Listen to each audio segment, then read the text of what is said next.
Bonjour, une petite vidéo pour les élèves de Terminale Option Maths Expert. Il sera question de divisibilité afin de déterminer donc les couples d'entiers. Solution de l'équation 1 sur x plus 1 sur y est égal à 1 cinquième.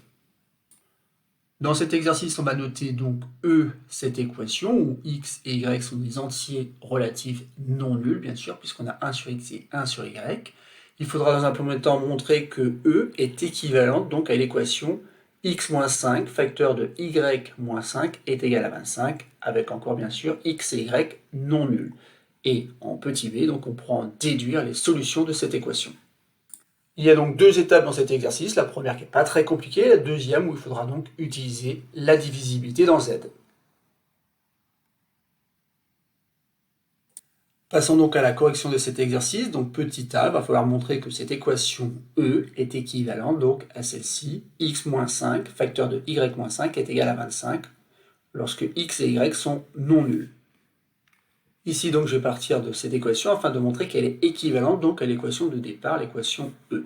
Donc ici, je vais pouvoir tout simplement déjà dans un premier temps développer à gauche du signe égal. Donc on va obtenir x multiplié par y. Ensuite, x multiplié par moins 5, donc moins 5x. De la même façon, moins 5 multiplié par y, moins 5y. Et enfin, moins 5 multiplié par moins 5, 25.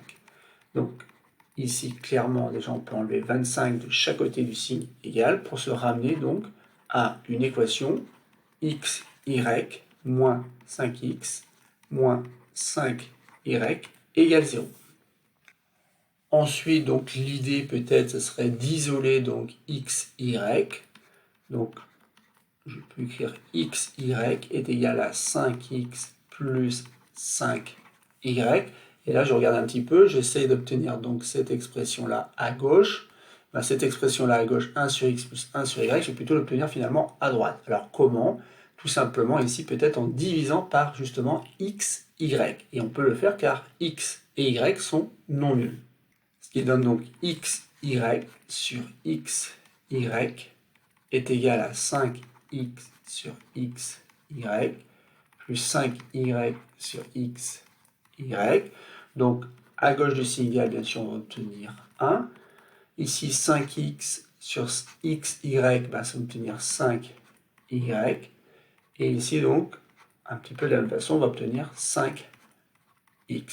On n'est pas très loin de ce qu'on doit obtenir. On a toujours travaillé ici par équivalent. Et donc maintenant, en divisant par 5 à gauche et à droite, on obtient donc 1 cinquième est égal donc à 1 sur y plus 1 sur x. C'est gagné, on a bien obtenu l'équation E. Il ne reste plus qu'à mettre un peu d'ordre dans le membre de droite et d'ailleurs le ramener à gauche. Ça fait 1 sur x plus 1 sur y est égal à 1 cinquième. Donc on a bien obtenu cette équivalence entre ces deux équations dès lors que x et y bien sûr sont non nuls. On va donc pouvoir répondre à la deuxième consigne où on nous demande justement d'en déduire les solutions de l'équation E. Et donc à l'aide de l'équation qu'on a obtenue, l'équation équivalente ici, on se dit que tout simplement x moins 5 tout comme y moins 5 sont des diviseurs de 25. En effet, x moins 5 appartient à z, tout comme y moins 5, puisque x et y sont des entiers relatifs. Il ne nous reste plus donc qu'à dresser la liste des diviseurs de 25. Donc 25 peut s'écrire comme étant 1 multiplié par 25. Donc on a déjà deux diviseurs, 1 et 25. On peut aussi écrire que c'est 5 multiplié par 5. Mais il ne faut pas oublier que ici, on va pouvoir aussi écrire que 25, c'est 25 multiplié par 1. Donc ici, attention à l'ordre, puisque en fait, on a deux valeurs à trouver, la valeur de x et la valeur de y. Solution donc de l'équation. Mais puisqu'on travaille ici dans Z, il ne faut pas oublier que 25 peut aussi s'écrire moins 1 multiplié donc par moins 25, ou encore moins 5 multiplié par moins 5, ou encore moins 25 multiplié par moins 1. Attention aussi, 25 admet des diviseurs négatifs. Et il faudra en tenir compte pour les solutions de l'équation. Et donc par conséquent, on a 6 cas de figure à examiner. Donc le premier qui consiste à écrire que x moins 5 est égal à 1. Et dans le même temps, y moins 5 est égal à 25. Donc ce petit système-là, bien sûr, n'est pas difficile à résoudre, puisqu'en fait ici, assez rapidement, on voit que x égale 6, alors que y est égal donc à 30. On a déjà donc un couple de solutions, 6, 30, qui est bien un couple de solutions entières de l'équation E. Mais x moins 5 peut aussi être égal donc à 5, et dans le même temps, y moins 5 sera égal à 5.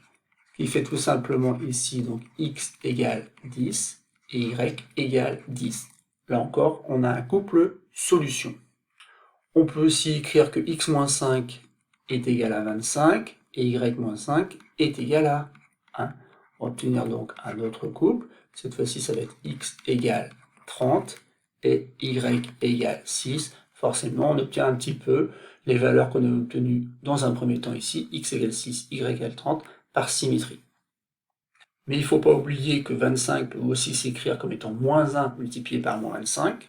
Et donc x moins 5 peut être égal à moins 1, y moins 5 égal à moins 25. Donc ici, en ajoutant 5 des deux côtés, j'obtiens que x égale 4, alors que y est égal donc à moins 20. Encore un couple. Et on continue.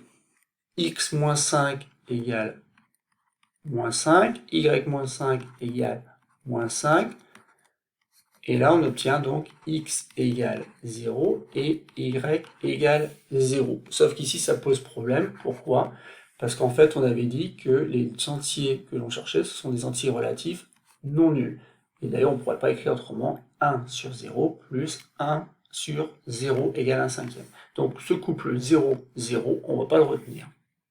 Par contre, x moins 5 peut très bien être égal à moins 25 et y moins 5 est égal à moins 1. Et un peu par symétrie, on va obtenir donc que x va être égal du coup à moins 20 avec y égal donc à 4. Donc ici, il faut voir qu'on a obtenu donc 5 couples potentiellement solutions. Il ne restera plus qu'à vérifier que lorsqu'on remplace x et y par les valeurs qu'on a obtenues, on a bien que 1 sur x plus 1 sur y est égal à 1 cinquième. Donc on peut en conclure ici qu'il y a 5 couples de solutions. Et c'est donc terminé pour cette petite vidéo. Donc dans cet exercice, on a résolu une équation un peu particulière qui s'écrivait 1 sur x plus 1 sur y est égal à 1 cinquième, où x et y étaient des entiers relatifs non nuls.